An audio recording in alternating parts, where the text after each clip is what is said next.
where we are as a country with inflation, are we just becoming too expensive as a country? I've seen so many new Canadians come into Canada and then leave over these last 2 years because it's just not what they were, what they were told and what they were expecting from an affordability, from, to be able to own a home, to be able to find a job. It's just becoming more challenging. What do you foresee in the future on that?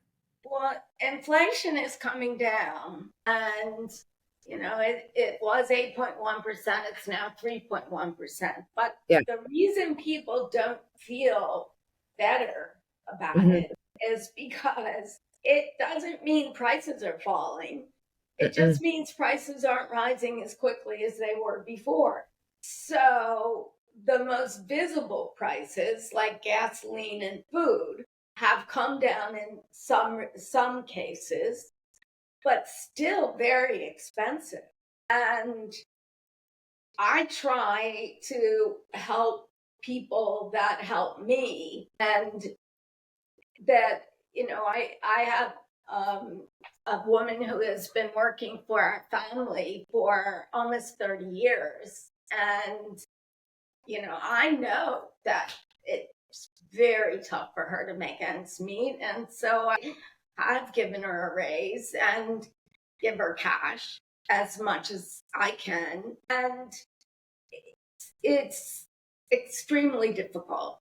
I have lots of friends that are living on Canada pension and very little else. And they don't have a car. Now, we live in a city that has good public transportation, but still, I know because I live right in downtown Toronto, so I have one of those, those food buggies that I can put my stuff in and bring it home. And but without a car, and you know how heavy things are that you buy sometimes, It's and it's difficult. snow on the ground and it's icy and it's dangerous and it gets dark at 4:30 in the afternoon. It's hard. It's It is really very hard. When you look at inflation and you strip out mortgage interest, we are almost at 2%, right? So the hard. bottom line is, when are these rates actually going to come down to really help Canadians right now?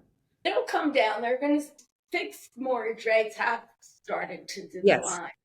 And I do think that hopefully by mid-year, we'll start to see the Bank of Canada reduce interest rates. But we're not going to go down to the levels we saw in early COVID. We're never going there. But I don't even think we're going to go down to the levels we saw pre-COVID, where the overnight rate was at 1.75%. I think we're going to see them take rates down gradually over the next, call it 18 months. And where we land, I think the lowest we could hope for would be 3% overnight Yeah. rate, because the actual inflation in the decade prior to COVID was less than 2%. And interest rates had been falling since 1982. And the deflationary forces of globalization have pretty much played out, because what we learned during the lockdown is that these global supply chains that worked well during that period don't work well when there are disruptions. And we no longer are able to rely on semiconductor chips that are made in Taiwan and then go to Indonesia and then come to North America. And more will be produced locally, and that makes it more expensive. And the only way, what we benefited from in the years following the end of the Cold War and the opening up of China was cheap labor. And that's why so many manufacturers exported manufacturing to Mexico and to Asia and to low wage countries. And that meant that so many prices fell. And certainly for technology related goods, the prices fell dramatically as each year computers got cheaper, each year flat screen TVs got cheaper. Those days are over, and we don't have an inexpensive pool of labor locally. And what we're doing in Canada, because our birth rates are so low, like the fertility rate in Canada now is less than 2 children on average per woman. Mhm. So we're not even replacing population. If we didn't have immigration, our population would be contracting. Now, arguably, in 2015, when the government decided to open the floodgates for immigration, they forgot to consider where all these people are going to live. Exactly. And as a result, it's not just mortgage interest that has made living expenses so high, it's the inflation in rental properties. Hmm. And just this morning, I was looking at the new housing starts data, and I got curious about it, and I looked at it historically, and housing starts right now at an annual rate are at about the same level they were in the late 1970s, when our population was just over half of what it is right now. So We given even close to providing shelter so for, given what you're saying there, the government would know those stats. yeah, I mean, you can't move a mountain, right? Like that's a huge feat for the amount of immigration we have and continuing to bring into the country and not having the housing initiative plan going forward.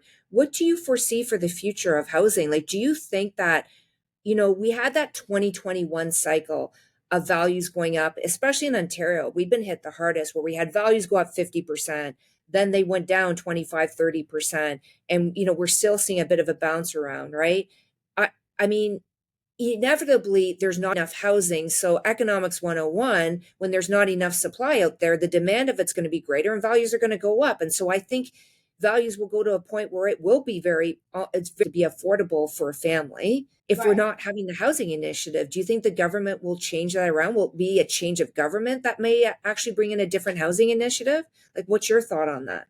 Well, clearly allowing, I mean, now the official immigration target is 500,000 people. Exactly. Yeah.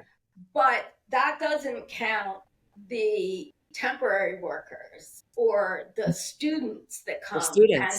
ultimately stay. So, what we saw in the last year is almost 1 million new people move into Canada, and Mhm. something like 870,000 working age people moved into Canada in the last 12 months. And our population is now 40 million, and our housing starts numbers are around 200,000, and they're not any different than they were in the early 70s. How's that going to work?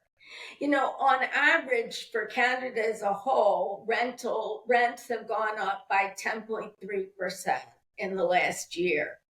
Now, in some places, they've gone up 20+%. And these are the places mostly where the immigrants are going. And no wonder they're feeling once they get here that it's not what it was cracked up to be, because who can live in these places? And so there's a disconnect. And there, either you can't take in as many people, or you've got to find a way to dramatically increase housing supply. And it isn't a federal issue, really. The actual housing construction at the municipal levels. Mhm. It's zoning, and it's not just that, it's also the cost of It's a, has gone up by much more than inflation.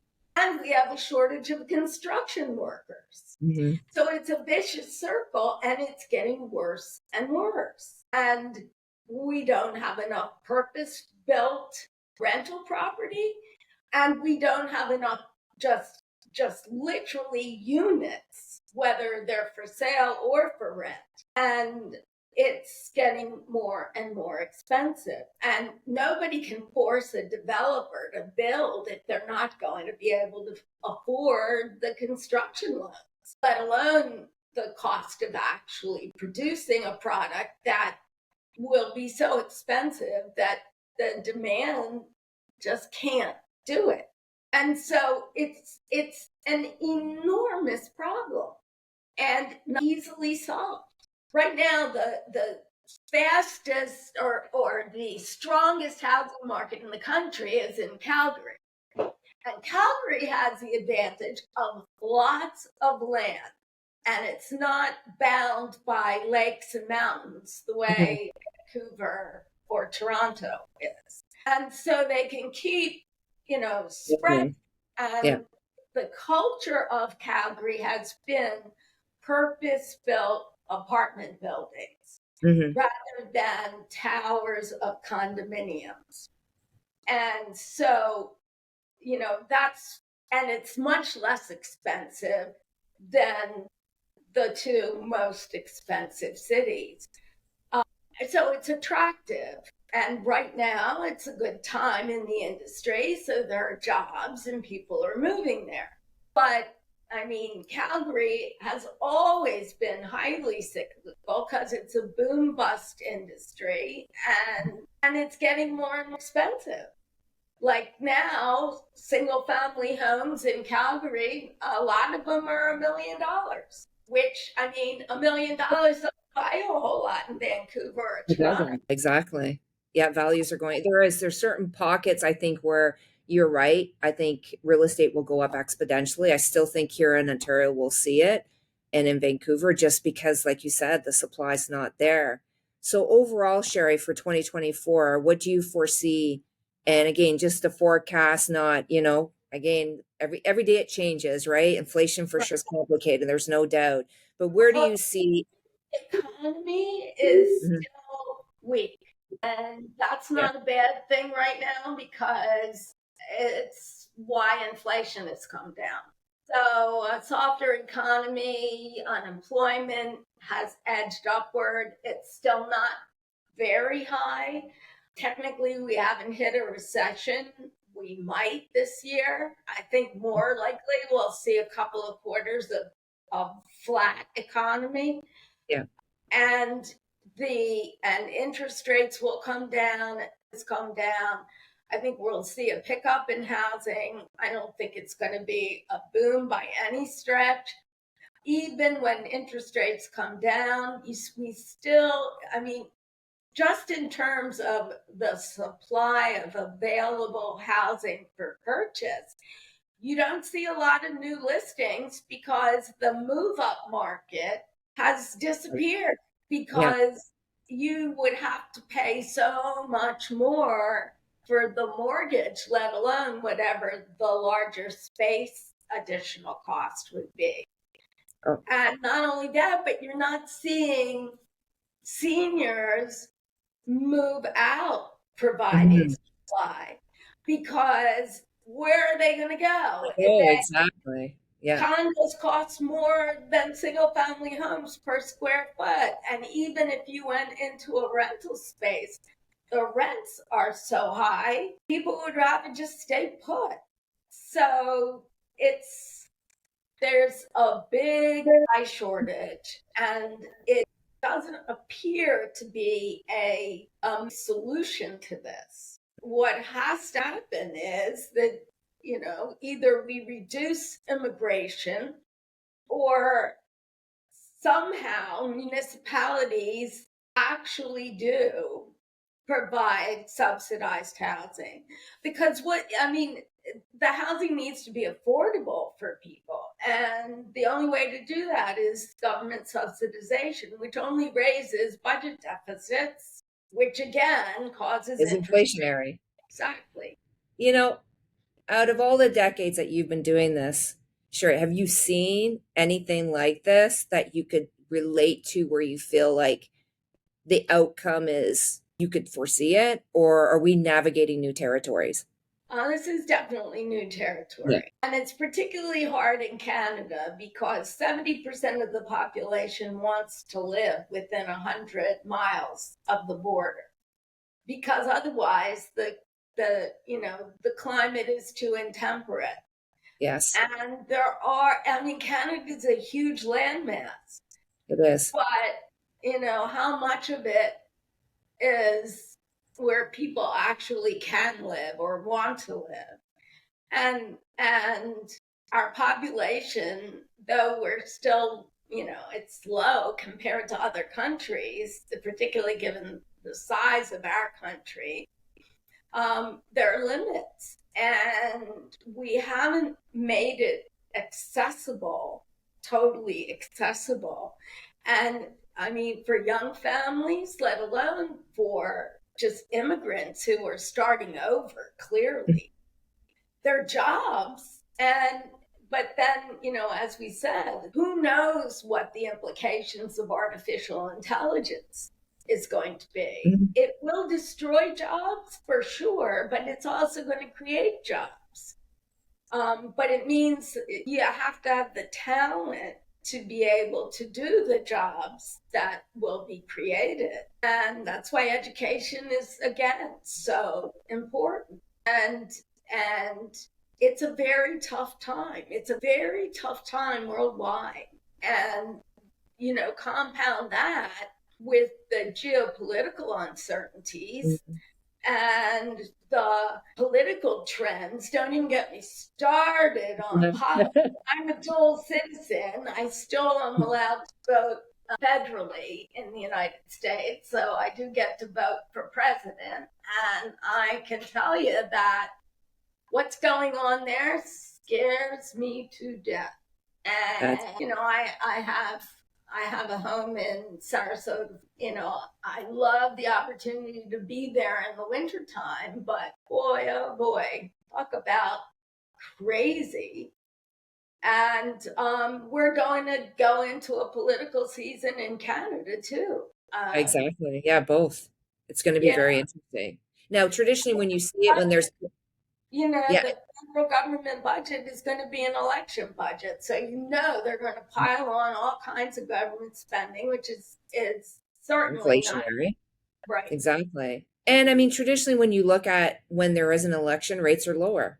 So I'm just again looking for your comments on this. Is do you think that we'll see bank prime this year? Do you think we'll see it come down 2% and another percent next year, or do you think that's a little bit more aggressive? 2% Okay. it's a lot. I it's not impossible, but I'm a little. It would surprise me. A little I bit think more opportunity. they're going to cut rates 50 basis points at a time. I think they're going to be very cautious. We Yeah. just saw wage inflation 5.4%.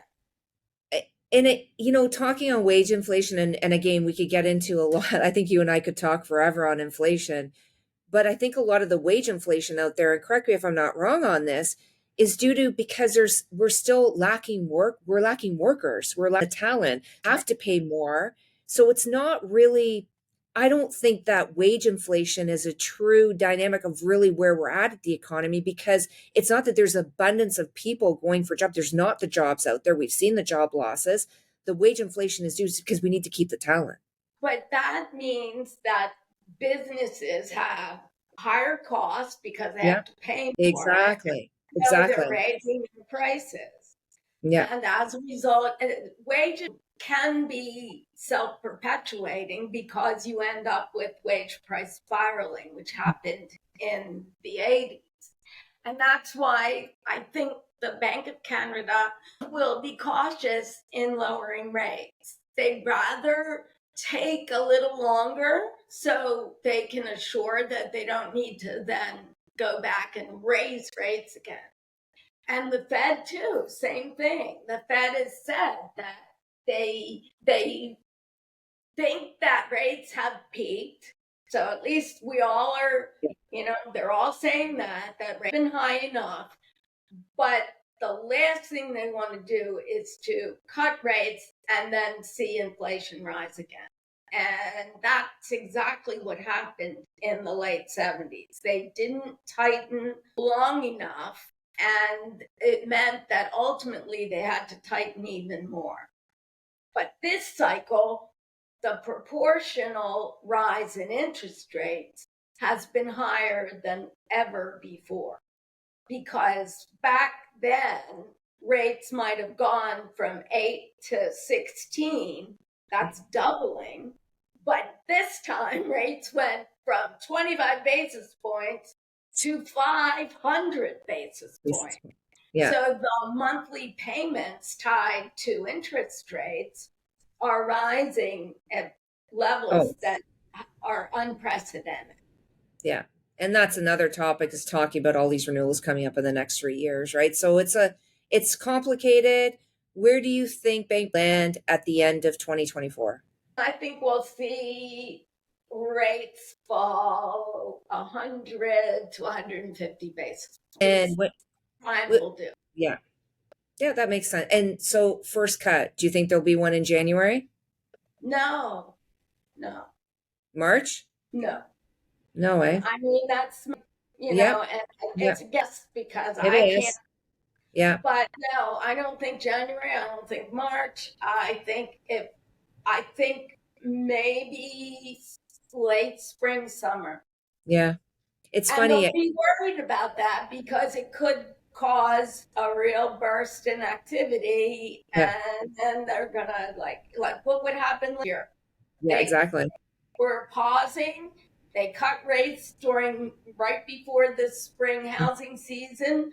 They saw May activity increase sharply. They raised rates 2 more times. Yeah. And the opportunity in this is the conversation that in for this year is that there's no more increases. And I think that's the silver lining in this, is that we'll see decreases at some point. It's just, to your point, they're being a little more hawkish on it right now and waiting to see, right? Yes. And I do think that the lenders will be very flexible with people that are renewing, and it's negatively amortized. Yes. And if people, I don't think we're going to see a huge, selling of, in stressful situations. I think that because of the OSFI regulations, people had to qualify at 200 basis points higher interest rate. And as well, interest rates will come down from current levels. And look at all the people that had adjustable rate mortgages that have paid the increases all along the way. And yet we still have very low default rates at the banks, like 0.16%.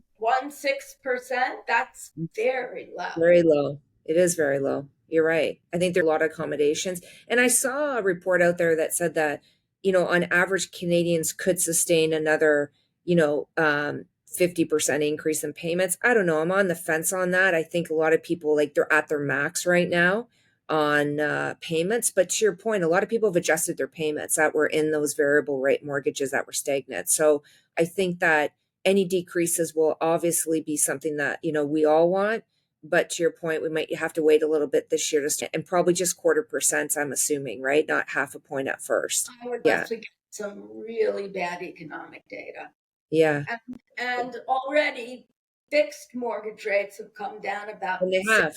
That's huge. Right. We've actually seen quite a huge. And I think, do you not agree that I think the banks and the financial lenders will be wanting to get more market share this spring than they were able to do last year? So you'll see some more competition on the fixed rate side? Yes, I do. Yeah. Although the fact that HSBC is now owned by Royal Bank Yes, because they were a very important component of competition. they were. They will. I don't This will be know different. why they let that merger go through. I really don't. I don't either. It just condenses the competition that was there. Yeah, it's interesting. It's definitely interesting times.